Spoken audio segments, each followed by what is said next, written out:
Light and age, my pain like it was gold. My synthetic DNA, how valuable.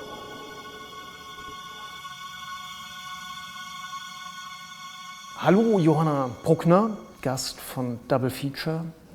Erzähl mir doch mal über deinen Werdegang, der ja recht interessant ist, als du nicht einfach nur Kunst studiert hast, sondern darüber hinaus auch noch Sozialanthropologie und Kulturwissenschaften oder wie das heute heißt, Cultural Studies. Ich wusste, um Kunst zu machen, reicht es für mich nicht einfach ein Objekt aus der Hand zu schütteln, sondern das muss eingebettet sein in einen gewissen, ja, vielleicht Organismus der Gesellschaft oder in eine kulturelle Praxis, woraus es auch Sinn macht, warum ich das in der Gesellschaft platziere.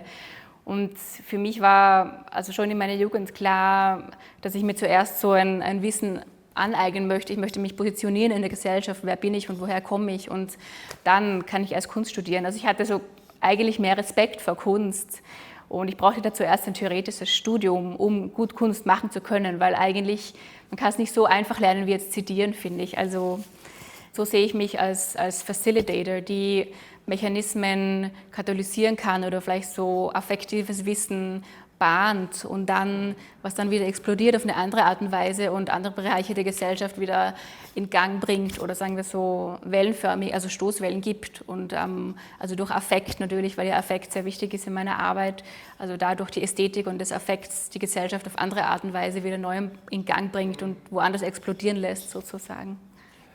Der Punkt, wo es dann in die Kunst bei dir wieder reingeht, der findet wie statt? Also mit welche Anreize waren da, welche Überzeugungen?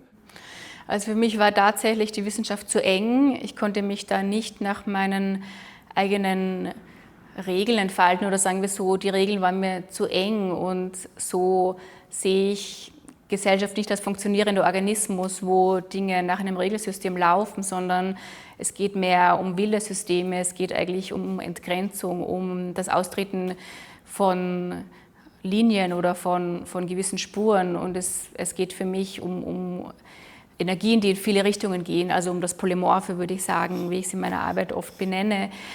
Ich arbeite sehr gerne mit Raum, wo ästhetische Erfahrung nicht linear ist, sondern wo das Publikum eigentlich so hineingesogen wird in die immersive Installation, wo sie versetzt wird und wo sie eigentlich Teil der Installation wird. Also mir ist so ein Platzieren und ein Deplatzieren des Publikums wichtig in einem Ausstellungsraum, und deshalb arbeite ich wirklich sehr gern mit sehr großen, immersiven Soundsystemen, mit sehr guter Technik und einem sehr guten Bildmaterial, dass diese Deplatzierung oder T-Position, würde ich auch sagen, also ich arbeite auch zu Atmospheric T-Position, dass die auch vor Ort passieren kann, und auch gerne in Institutionen, weil mit dem Sound durchbreche ich auch gern Wände, also der Sound zieht dann auch das Publikum von anderen Räumen hierher und hinaus und bricht auch eigentlich institutionelle Mauern, würde ich so sagen. Also ist das etwas, was jetzt sozusagen deine zwei Welten oder wie viele das auch immer sind, zusammenführt in deinen Arbeiten? Ja, ich würde schon sagen, dass natürlich ja eine Forschung eine Grundlage darstellt, aber ich versuche dann eben diesen Prozessen, zum Beispiel eben diesen molekularen Prozessen, versuche ich eine eigene Poesie zu geben oder sagen wir so auch eine Handlungsfähigkeit, die eben sprachlich nicht fassbar ist, weil es dafür noch keine Sprachen gibt, was durch Nanotechnologien in Laboren geschieht. Und ich finde, es ist ein großes Problem, weil man das nicht diskursiv verhandeln kann, was in unseren Laboren passiert und wie unsere Welt entsteht, wo wir eigentlich ausgeschlossen sind, was natürlich ein politisches Problem darstellt. Und deshalb arbeite ich mit dem Bild sehr abstrakt. Also ich lasse wirklich mehrere Schichten explodieren, also als bildliche Layer. Also ich sage auch eine Quantenphysik des Bildes, die ich da sehr gern herstelle. Also ich arbeite polymorph mit dem Bild, wo das Bild in sich polymorph gegeneinander und miteinander und an sich reibt. Und ein quantenphysisches Verständnis an unserer Welt oder an Materie hat mich dazu geleitet, so zu arbeiten, weil ich nehme gerade jene Aspekte hinaus, die eigentlich in sich schon eine Art Widerstandskonzepte haben. Also in den Texten steckt da extrem viel Alienness oder es steckt da auch viel Queerness, würde ich sagen. Und für mich, wenn ich über Queerness spreche, ist es nicht in Form von Identitätspolitik, sondern es hat für mich, es sind jene poetischen Energien, die in viele Richtungen gehen und die Grenzen überschreiten. Also wie zum Beispiel Materie, die performativ, also mit Karen Barrett gelesen, die polymorph ist und nur dadurch entsteht, indem sich die Moleküle berühren und sich reproduzieren, indem sie sich berühren, jenseits von ihrem atomischen Sex sozusagen. Und aber auch nur in Verbindung, also auch nur deshalb, weil wir in Verbindung da sind und da so ein Austausch ist. Der Austausch ist eben zwischen Materie und der Umwelt, also das Performative.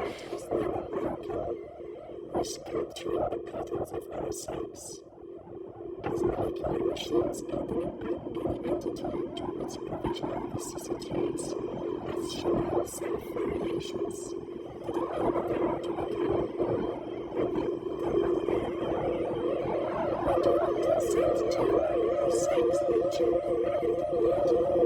Their skin is always intact, their transactions be away from my body, this body you held. Deinen Begriff von Queerness, also dieses Moment des Überschreitens, was nicht nur eine Transformation ist, nicht nur eine Veränderung ist, sondern auch eine Verbindung darstellt. Also diese Metapher, sehe ich das richtig? Also das Genau, absolut. Also mit Queerness verstehe ich eben, wie ich gerade angesprochen habe, die Energien innerhalb von Materie, die in verschiedene Richtungen gehen, ausgelöst von den Molekülen innerhalb von Matter, würde ich sagen, die sich so reproduzieren, indem sie sich ständig berühren und eben aufessen und da ja neue Verbindungen herstellen oder sagen wir neue wieder atomische Konstellationen und also in sich was Polymorphes haben. Diese Verbindung, dieses Verschweißens von verschiedenen Elementen und was es mit Mensch und Maschine auf sich hat. Also wenn das ja so ein Bild ist, was heutzutage sehr stark diskutiert wird. Wie diskutierst du das, wenn du das mit dem Aspekt der Queerness in Verbindung bringst? Also worauf die Arbeit basiert, ist auch das Queere in Bezug zur Maschine, also in Bezug zur Maschine des arbeitenden Körpers, aber auch das, was dann in der Gesellschaft unsere Technologien herausfordert, weil für mich operiert eine Maschine eben affektiv. Also sie besteht aus hauptsächlich Emotionen, aus Textmessages, aus Bildern. Also ist eigentlich das Archiv der Maschine, also eigentlich unsere Technologie, unser Smartphone ist eine emotionale Maschine. Und wenn man diese Maschine als Gewebe von affektiven Relationen versteht und Affekt als etwas, was queer ist, was polymorph ist, was richtungslos ist und was durch Kapital eigentlich nie klar absorbiert werden kann, weil Affekt in sich widerspenstig ist, also was nie appropriiert werden kann durch die Kreativität des Affekts, ist es in sich widerständig, also ist die Maschine in sich widerständig. Hat man was gewonnen, wenn man das Gehirn entlässt, als die Instanz, die denken kann, die intelligent ist, die Entscheidungen treffen kann? Ja, ich finde es ganz wichtig. Also der handlungsfähige Körper, finde ich, ist für mich sehr, sehr wichtig. Und auch der intellektuelle Körper ist für mich sehr wichtig. Nur hierfür brauchen wir sehr stark unser affektives Wissen, unseren erotischen Körper mit Franco Pifo Berardi zu sagen, unseren maschinellen erotischen Körper. Aber wir brauchen auch natürlich unseren Intellekt und wir brauchen uns als handlungsfähiger, arbeitender Körper, weil wir müssen uns zusammen organisieren können. Und wenn wir das nicht können, also wenn wir Maschinen sind, die sich nicht gemeinsam organisieren können, kommen wir auch nicht zu den, würde ich sagen, politischen Zielen, die wir wollen.